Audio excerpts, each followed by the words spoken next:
In the late 80s, the sun set on the Dallas Cowboys empire, and critics predicted it might never rise again.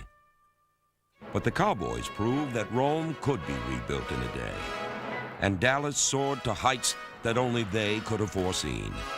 You're playing games to find out who are the contenders and who are the pretenders. Hey, dominate the line of scrimmage. Let's have a hell of a game. Win. 1, 2, 3, win.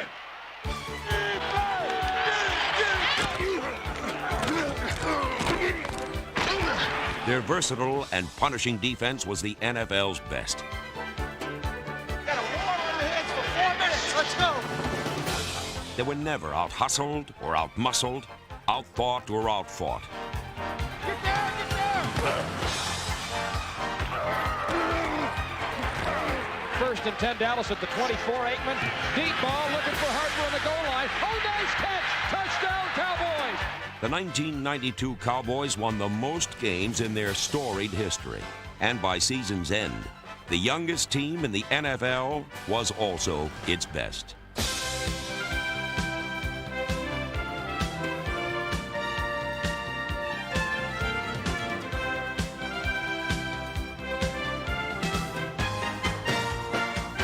In Super Bowl 27, the remarkable Cowboys capped off their Cinderella season by destroying the Buffalo Bills and winning their third world championship. It was a season where dreams became harmonious with destiny, a season where the Dallas Cowboys exhausted every adjective and superlative. There was only one thing left to say. How about them Cowboys? How about them Cowboys? Yeah!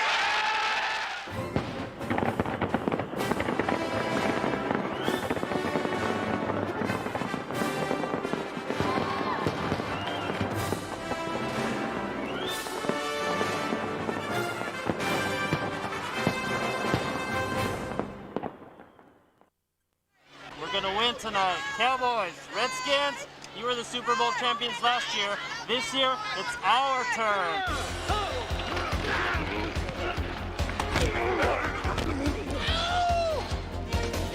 Third and 10, and Aikman straight drop looking left. Deep ball for Harper to the end zone. It's caught.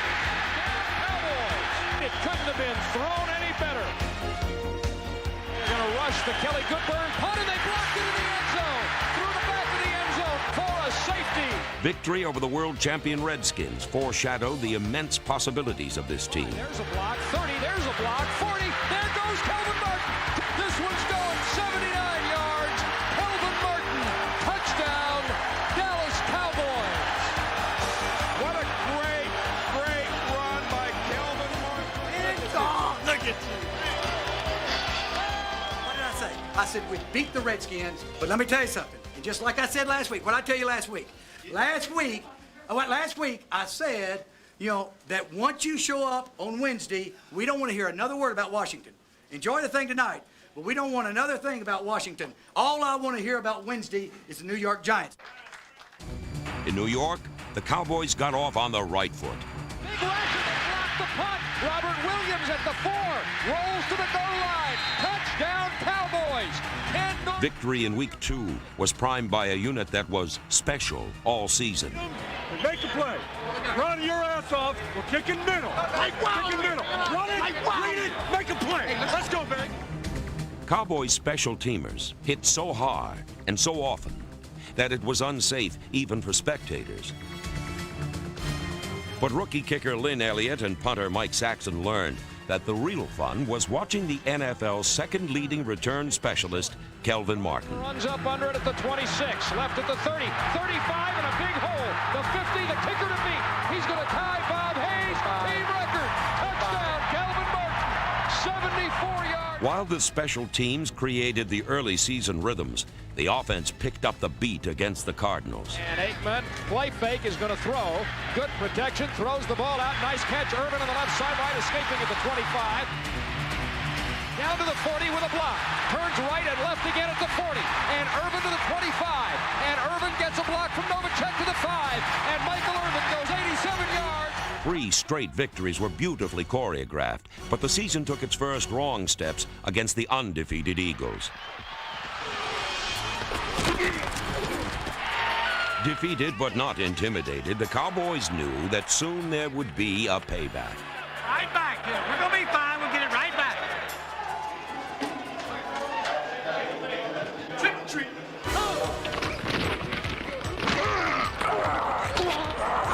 Victory over the Seahawks began a sweep of the AFC West. Hit by Haley, throws it tipped and intercepted by Horton at the 15 to the 10, and Ray Horton runs it in for the Cowboys touchdown. All day, baby. We covering them all day, baby. We covering them. Let's go. That's right.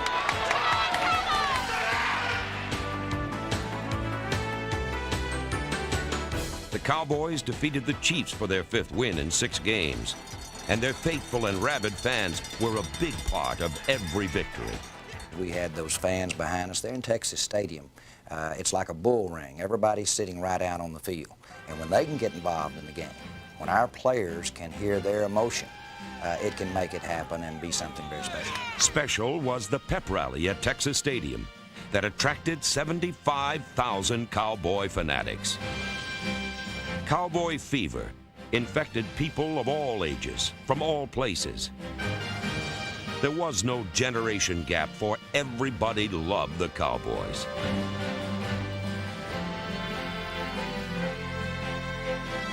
Throughout the country, the Cowboys were once again America's team. Come on now, we here. Just to hear people talk about America's team at this point, understanding where we came from, it's a really gratifying feeling. Everywhere the Cowboys went, their fans were sure to follow. And as they ran victory laps away from home, road games began to look as friendly and homey as Texas Stadium. At Sun Devil Stadium in Phoenix, a record crowd came to root for the Cowboys, and a tidal wave of support broke across the shores of the NFL. We went to L.A., and we had like almost 90,000 people. And I know 40,000 that was screaming for us. It's what it feels like to be on top, be America's team. I can't believe it. Look at all that blue up there. Not moving either. Earn it up. Good job. Hey, guys, the pressure off the corner is outstanding. Keep fighting them inside, guys. The Cowboys turned the silver and black, black and blue, and captured win number 6.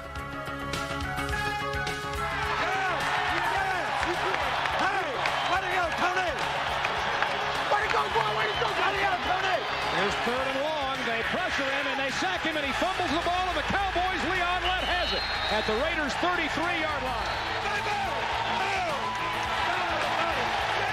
Wing left, AG's the wing. Aikman back to throw. Good pickup of the blitz by Giesick. Deep ball to the middle. Nice pass, and it's caught at the 30. And down to the 20-yard line is Alvin Harper again. Aikman handoff. Smith, big hole on the right side. Novacek, a key block. Touchdown, Emmitt Smith. This is a very good offensive team. Aikman hands it to Smith. Gaping hole on the left. He's going to score. To the 10. Emmitt Smith strolls in. The offensive line blew it open, and Emmitt Smith looked like an agent at Spago with about 4 starlets in the room. Gobble, gobble, gobble, gobble, gobble. Get in now. The 28-13 victory was their 3rd straight over an AFC Western opponent.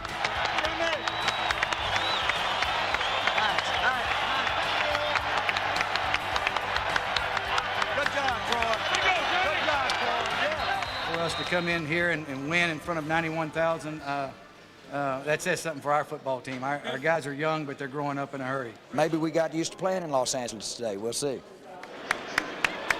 Let's go, baby. Let's go. Let's get it going.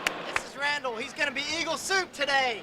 It's going to be a long day for the Eagles. Cowboys defense. Woo!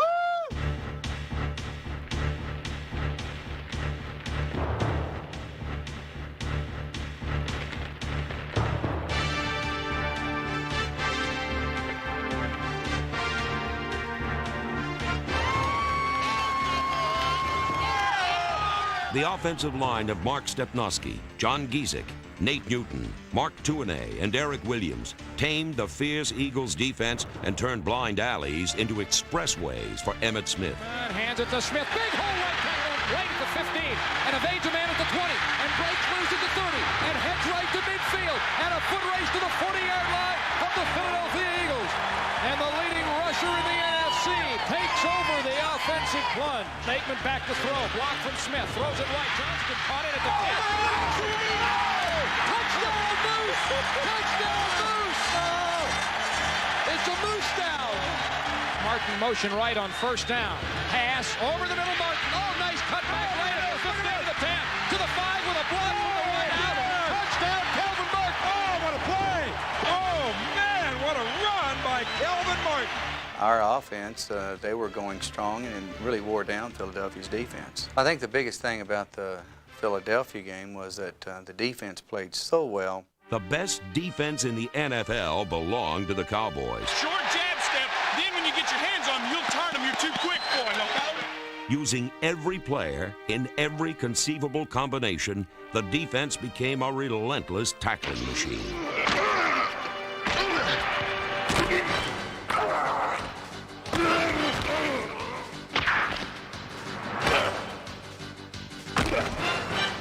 Up front came Maryland, Casillas, Lett, Jeffcoat, Jones, Tolbert, and Haley.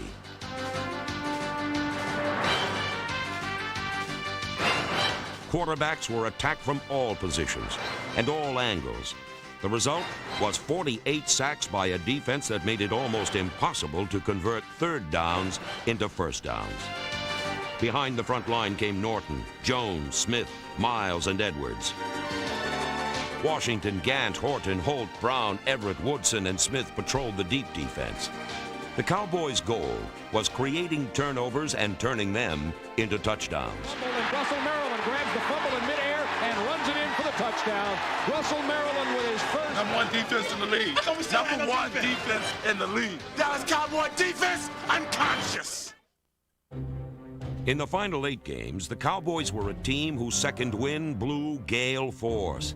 They huffed and puffed and blew away 6 of 8 opponents by scores that had to be seen to be believed.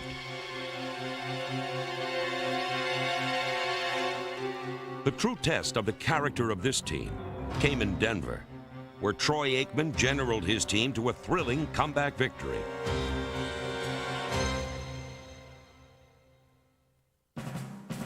In 1992, Aikman was a dreamboat of a hero. But it was in the fury of the pass pocket that he stood the tallest and the toughest.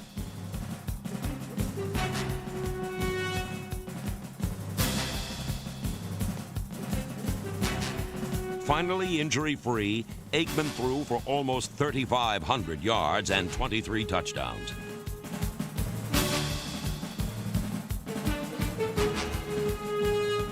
The Cowboy passing attack featured the pinpoint passing of Aikman to a gifted core of receivers. He throws it to Novacek, 15, right to the 10 to the 5, over the block. Inside the red zone, the all-pro tight end and elusive Calvin Martin created scores in limited spaces.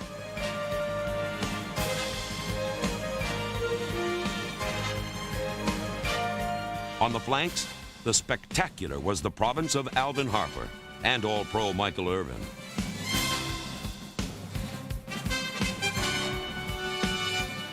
Aikman's got plenty of time. Deep ball left side. Oh, Michael Irvin can catch. He can run. He can do it. Both the playmaker and Harper turned simple patterns into sublime touchdowns. Down to the 10, he'll score. What a play by Alvin Harper. What a great play. A few great plays by a few good men were needed in Mile High Stadium as the Cowboys trailed by 3 points with just minutes to play.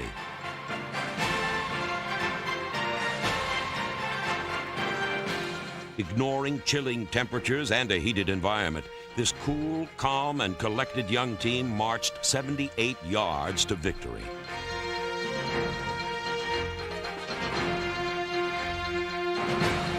Slot left, wing right on 3rd and short. Inside handoff, Evan Smith breaks it up the middle and scores the touchdown on the draw play. Down the field they come in the 4th quarter. This, incidentally, is the 7th time, if they hang on to win, that Aikman has brought the Cowboys from behind. The comeback also came on the heels of pro football's leading rusher. With each yard he travels, Emmitt Smith inches closer to the Hall of Fame. And in 1992, he won the NFL rushing title for the second year in a row. Number 22 sacrificed life and limb for 6 points, and this daredevil approach produced 19 touchdowns. Bateman handoff, Smith up the middle, breaks a tackle. Emmitt Smith breaking a beheading tackle, punches it in. Touchdown. While Emmitt got down and dirty, he also left defenders in his dust. Motion to the right, Aikman, handoff, Smith, big hole at right tackle, to the 40, and he's gone. Emmitt Smith taking it all the way. Got a seam, got the lane, got 68 yards. This one's over. It was over and out when Smith navigated in an open field.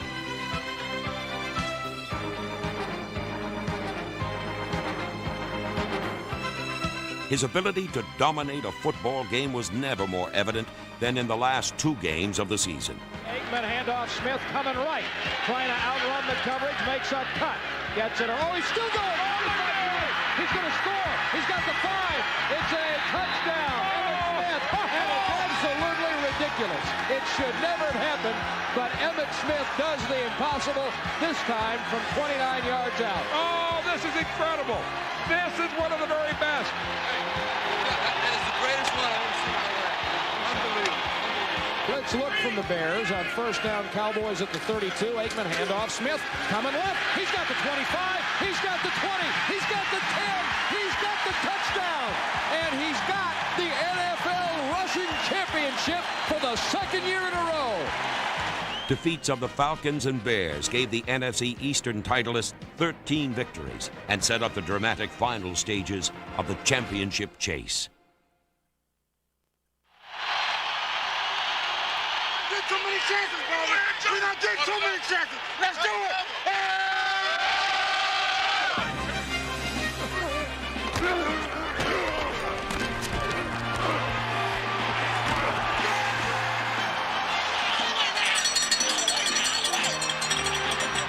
Motion left, Aikman draw to Smith. Coming left with room to 20. Got a block from Irvin, the 10-yard line. A block from Harper. Touchdown, Emmitt Smith. Tell 29 to get back on that Lucky Charm box. Hey, tell 29 to go get back on that Lucky Charm box. The Cowboys beat up the Eagles physically, then outwitted them strategically by isolating their tall receivers on 5-foot 7-inch Eagle cornerback Mark McMillan, number 29. Proving without a doubt who owned the iron fist in football's best division, the Cowboys pounded out a convincing 34-10 victory.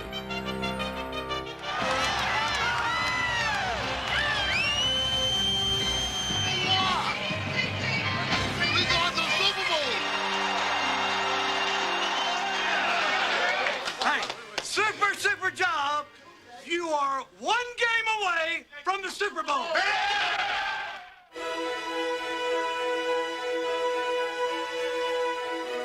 Not exactly a beautiful day, but hopefully it will be here in about 4 hours. One more, baby. To the bowl. One more. Bust our ass to get up, baby. Send us back home. Bring it home.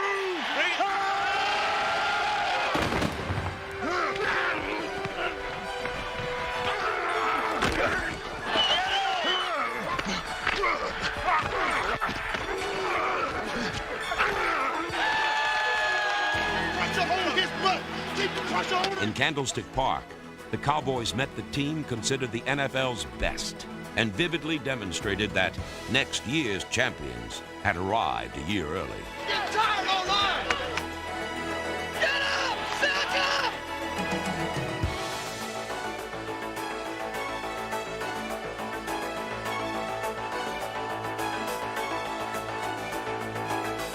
Get up in there!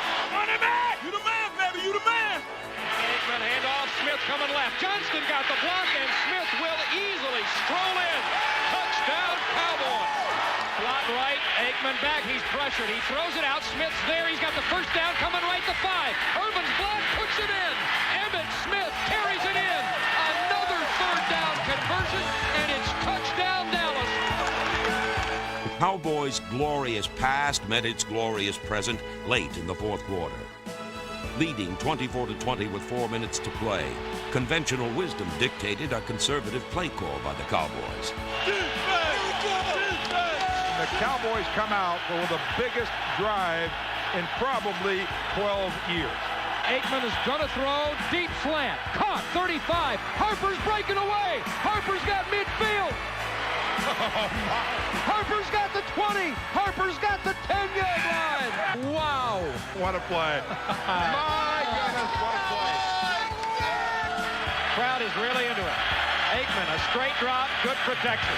Over the middle, it's caught by Kelvin Martin at the 2, touchdown, touchdown Cowboys. This team's going to Pasadena. NFC champions, folks. From 1-15 in '89 to the Super Bowl 4 years. That's unbelievable. An unbelievable story. NFC championship, baby. It's fantastic. It's fantastic.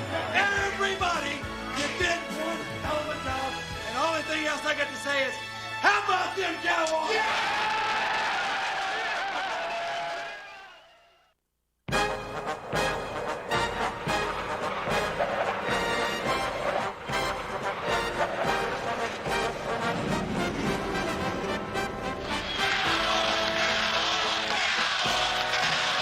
Sunny California provided a perfectly lit backdrop for a Hollywood ending to the dream season of the Dallas Cowboys and their leading man. Aikman with a straight drop to throw again. Going for the end zone. Novacek at the 2, takes it in. Touchdown Cowboys. Pro bowler to pro bowler. Kelly's going to throw. Here's Haley. Hit him and picked off in the air. Jimmy Jones intercepts and rolls in for a touchdown. And the turnovers are telling the story.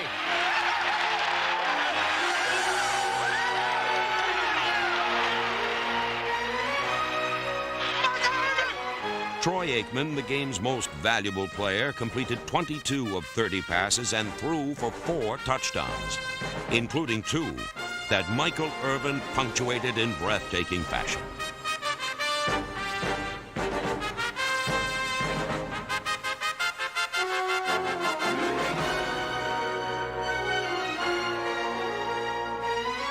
Let's go. We got a lot of football left. Let's go. These guys have come back from big deficits now.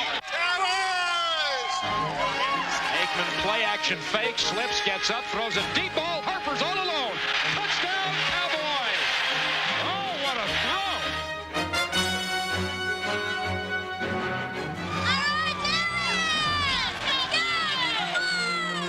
The beacon of light that guided this season became the bright glow of ultimate victory. It enveloped the stadium and this team that played almost a perfect game.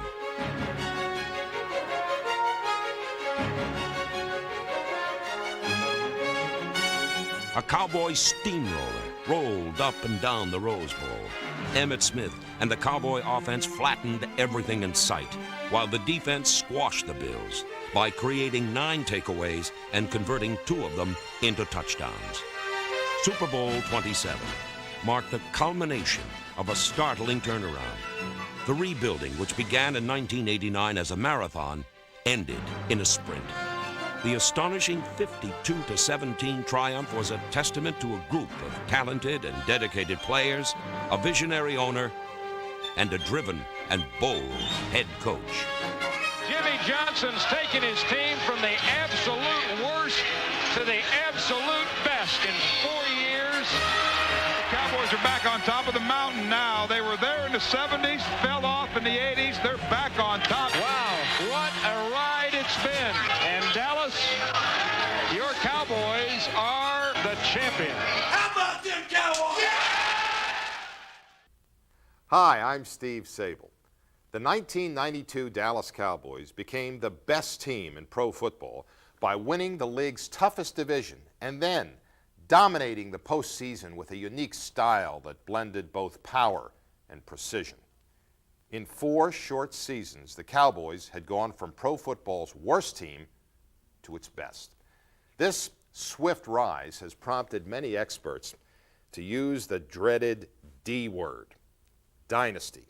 But all the pieces seem to be in place in Dallas for a run to true greatness, a glory run like the Steelers had in the 70s or the 49ers in the 80s. They're young, they're talented, and led by the aggressive management of Jerry Jones and Jimmy Johnson.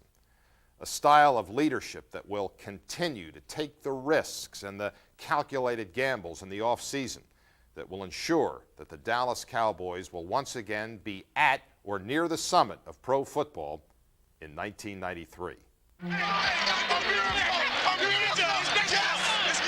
There was nothing about the 1992 season that was messed up.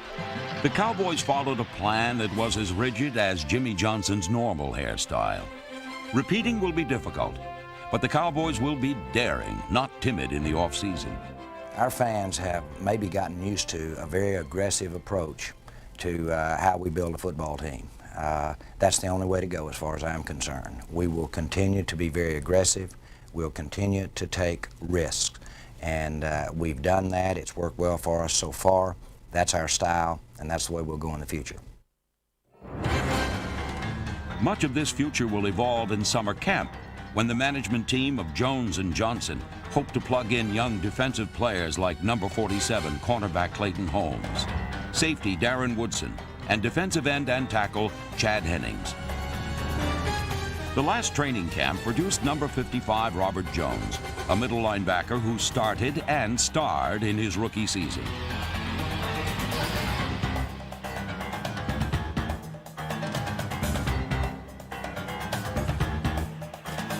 Number 94 Charles Haley has signed a new contract and will be a Dallas Cowboy for the next several seasons. The 93 season will see this pillager of pass pockets overwhelm offensive tackles and quarterbacks.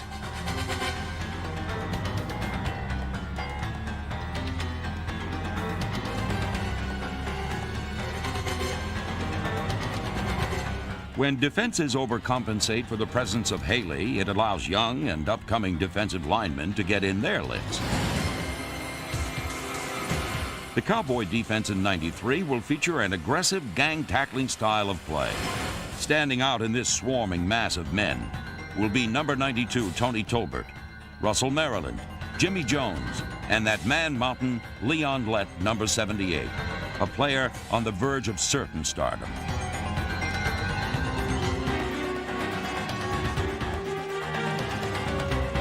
While the defense made monumental strides last year and will again in 93, Jimmy Johnson will strive for improvement in all areas of the football team. I really think with any football team that you make improvement. I think you look at the overall team and see areas where you can improve, whether it be with areas of your special teams or certain parts of your offense and defense. And the other thing is you try to upgrade your personnel every opportunity that you have. The offensive line is a unit where the Cowboys hope to improve their depth with some young players. This was also a unit that turned into a powerful strength for the Cowboys last season. Even the fiercest pass rushers will be turned away next year, as the offensive line hopes to allow even less sacks than the 23 they gave up in 1992.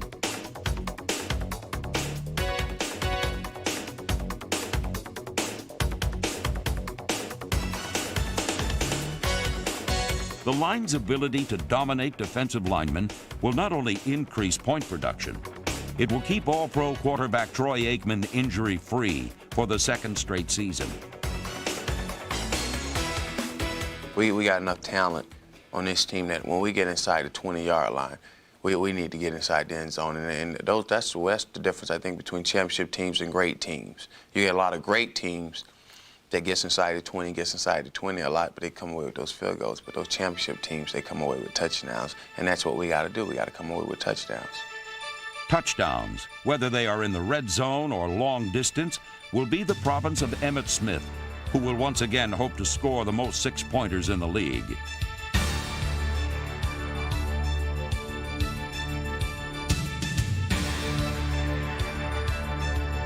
The blocks of fullback Darryl Johnston have often provided the springboard for the brilliance of Smith.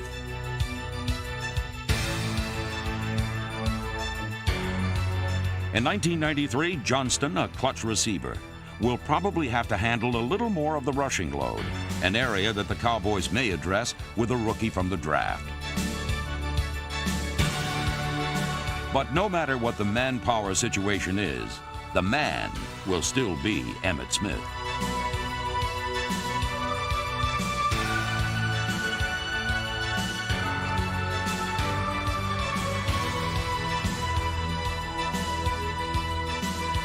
The Cowboy passing attack will need no revamping either, just a little tweaking here and there.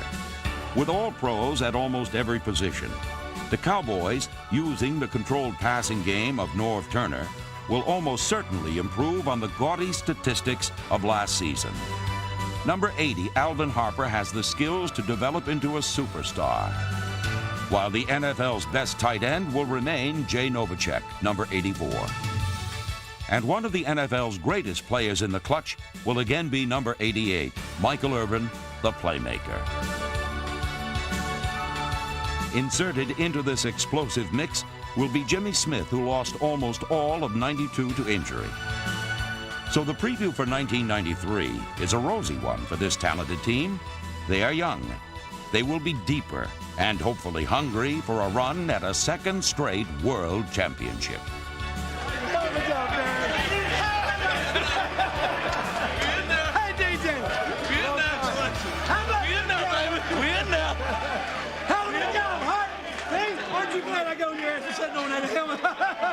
To the bowl, coach. Hard work and perseverance, baby. How about it, Jay?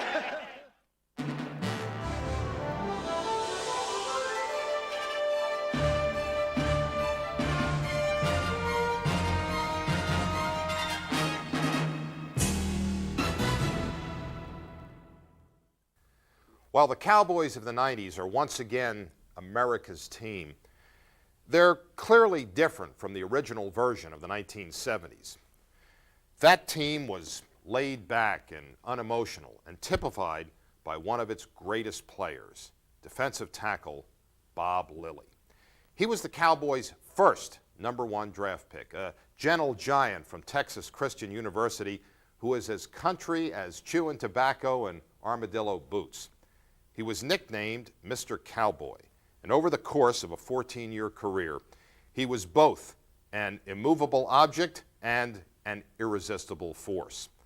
Number 74 made All-Pro 11 times by demonstrating that single-minded determination will defeat a double team almost every time. Lilly retired in 1974 and became the first player to be inducted into both the Cowboys Ring of Honor and the Pro Football Hall of Fame. I don't know if any of you would ever remember in Dallas, there was an old Burnett Park. Anyway, they condemned it. They had rats about this long. And we had, the first year I was with the Cowboys, we had to hang up our uniforms with coat hangers, or anything leather, like shoes, shoulder pads, or the helmets with the inserts. They would eat it up during the night. You would come back and your shoes and all that would just be destroyed. And that was back in the days when we had to buy our own shoes. Bob Lilly and the infant Dallas Cowboys walked barefoot on bumpy paths that offered few glimpses of the glory roads that both were destined to travel. This country boy from Throckmorton, Texas, revolutionized the position of defensive tackle with a stunning combination of speed and strength. Strength formed not by weights and pulleys, but farm work. Lilly was the boy at the county fair who wrestles the bear and wins. I think the most unusual thing about Bob Lilly was if you put 50 people in a room, you know, and had them stripped down to where they just had the shorts on, he would be the last guy you would pick. If, you know, he just didn't have the physique that you thought a football player had, no muscle definition whatsoever. He didn't epitomize the professional athlete, in my opinion, because he was kind of soft. He wasn't hard as a brick, you know, he was kind of soft. And that's where he played, kind of soft. He didn't really kill anybody, but he made the plays, always made the plays. It's not how hard you hit, you know, but how good you tackle. In 12 years that I played against Lilly, I really don't remember having even a decent game against him. He'd grab you and pull you, and he had tremendous quickness and tremendous reach and strength. Bob Lilly was just a great football player, and we never could get him to line up on sides. We always thought he lined up off sides and complained to the officials, and nothing happened. So Cornelius Johnson one night was nauseated, and he just regurgitated on Lilly's hands, and that way we got him off the ball. In fact, he stood up and stood well back so that we could snap the ball and run the play of our choice. Where Lilly did stand was at the forefront as the Cowboys gained power and prestige. He was a man among boys, the unstoppable, unblockable force of the doomsday defense.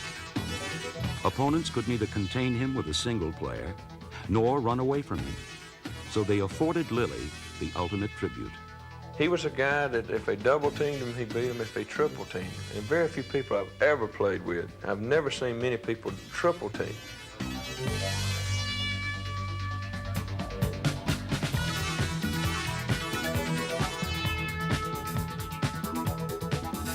He's the only player I've ever been associated with when we watched films on Monday that his peers, including myself, would be there in awe and actually would ooh and awe during the film watching him do the things he could do.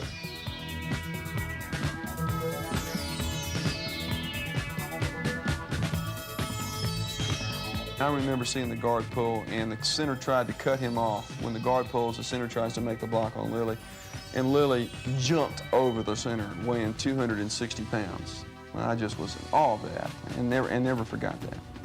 That he had quick feet. Nobody could get into him. Nobody could block him. He would shiver him. The guards would try to get into him, and he would have him and control him. He'd toss him aside. You know, he would take his hand and hit his eye. I mean, hit his eye, and he wouldn't blink. And that takes a lot of work. I used to ask him, you know, Bob, what are you doing?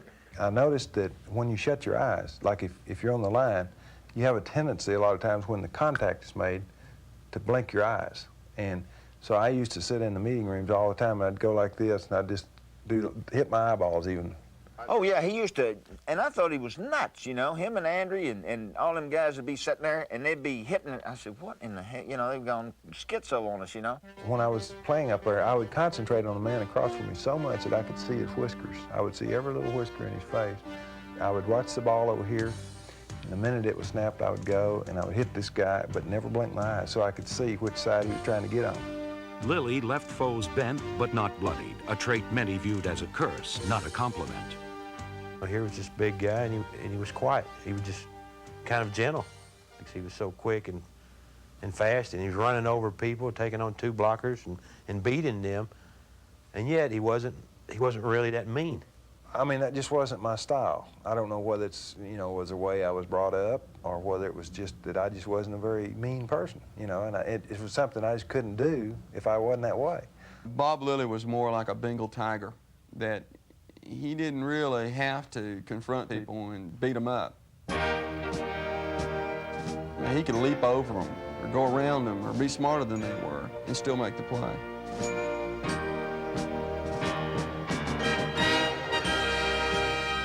Lilly's style was clean and pure, without a trace of nastiness. But when this cowboy was bushwhacked, he meted out frontier justice. We played him in an exhibition game in Texas Stadium. And he was coming off the guard, and I just unloaded with the best shot I had, probably the only good shot I had in 12 years against him. I hit him right in the sternum, you know, came up and got him in the chin. And he stepped back and he slugged me. I looked at him and I said, Bob, I don't believe he did that. I mean, it was like he did something that it was totally out of character for him. Lilly and the Cowboys were sucker punched with the nickname next year's champions. Despite playing brilliantly in consecutive title game losses to the Packers and in a bitter defeat to the Colts in Super Bowl V, Lilly was lumped in with a team called Heartless and Gutless. Dallas Cowboys, bridesmaids of the NFL. That was a tag that we heard everywhere we went. It was every paper, bridesmaids. And that's a tag that a pro football player just doesn't like. I think when we won the Super Bowl beating Miami, that was like somebody lifted off a 100-pound weight off all of us. The Dolphins sank under his weight in Super Bowl VI, as did the myth that the Cowboys were chokers.